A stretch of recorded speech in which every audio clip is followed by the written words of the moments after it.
দাস বংশের প্রতিষ্ঠাতা কে ছিলেন? দাস বংশের প্রতিষ্ঠাতা ছিলেন কুতুবউদ্দিন আইবক।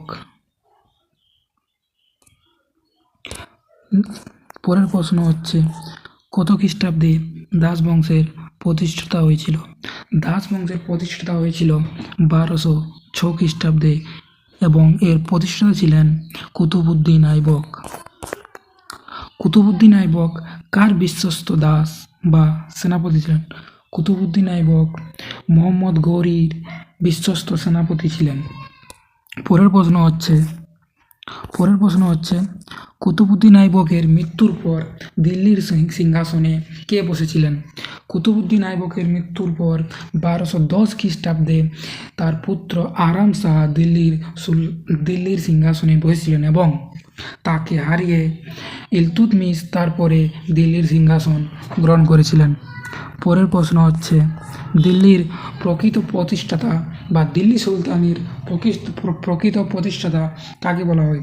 দিল্লি সুলতানের প্রকৃত প্রতিষ্ঠাতা ইলতুৎমিশকে বলা হয়, যিনি 1210 খ্রিস্টাব্দে দিল্লির সুলতানে বসেছিলেন। পরের প্রশ্ন হচ্ছে, দিল্লির বিখ্যাত কুতুব মিনারের নির্মাণ কাজ কে শুরু করেছিলেন? দিল্লির বিখ্যাত কুতুব মিনারের নির্মাণ কাজ সম্ভবত 1199 খ্রিস্টাব্দে কুতুবউদ্দিন আইবক শুরু করেছিলেন। দিল্লির কুতুব মিনারের কাজ কে সমাপ্ত করেছিলেন?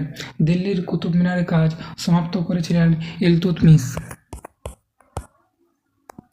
কাকে তার দানশীলতার জন্য লাখ বক্স বলা হতো? ইলতুৎমিশকে তার দানের জন্য বা তিনি যে প্রজাদের উপর দান ধর্ম করতেন তার জন্য তাকে লাখ বক্স বলা হতো। কুতুবউদ্দিন আইবক পোলো বা চৌগান খেলার সময় ঘোড়া থেকে পড়ে কত সালে মারা যান? অর্থাৎ কুতুবউদ্দিন আইবক কত সালে মারা গিয়েছিলেন? কুতুবউদ্দিন আইবক 1210 খ্রিস্টাব্দে মারা যান। দিল্লির সিংহাসনে বসা প্রথম এবং ভারতের একমাত্র মহিলা শাসক কে ছিলেন?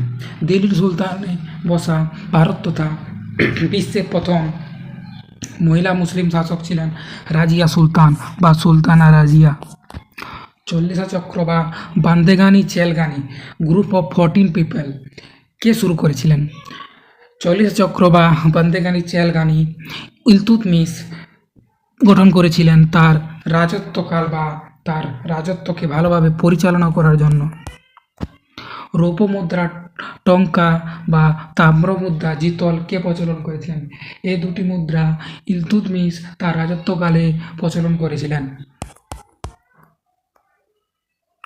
কোন সুলতানের রাজত্বকালে মঙ্গল নেতা চেঙ্গিস খান সিন্ধু নদীর সীমান্ত পর্যন্ত এসেছিলেন?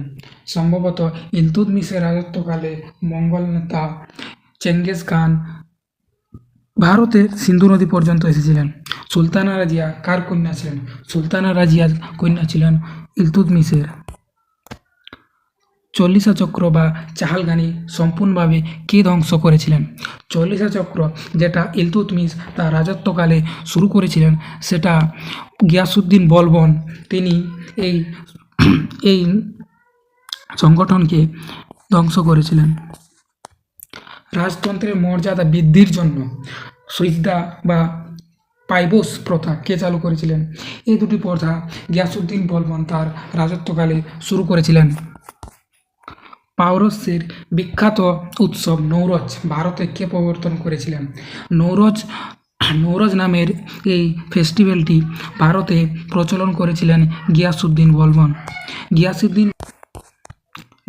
19 নম্বর প্রশ্ন হচ্ছে, দিল্লির কোন সুলতান রক্ত লৌহ নীতি বা ব্লাড আয়রন পলিসি নামে এই পলিসিটি চালু করেছিলেন?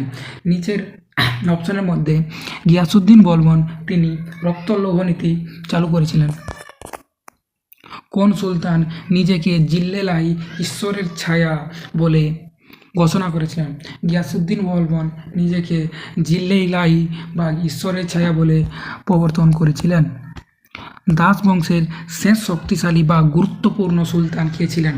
দাস বংশের শেষ শক্তিশালী সুলতান ছিলেন কায়কোবাদ, যিনি গিয়াসউদ্দিন বলবনের পরে এসেছিলেন। ইলতুৎমিশ লাহোরের পরিবর্তে কোথায় তার রাজধানী স্থানান্তরিত করেছিলেন? ইলতুৎমিশ তার রাজধানী দিল্লিতে নিয়ে গিয়েছিলেন লাহোরের পরিবর্তে, যখন তিনি তার শাসনকালে এসেছিলেন।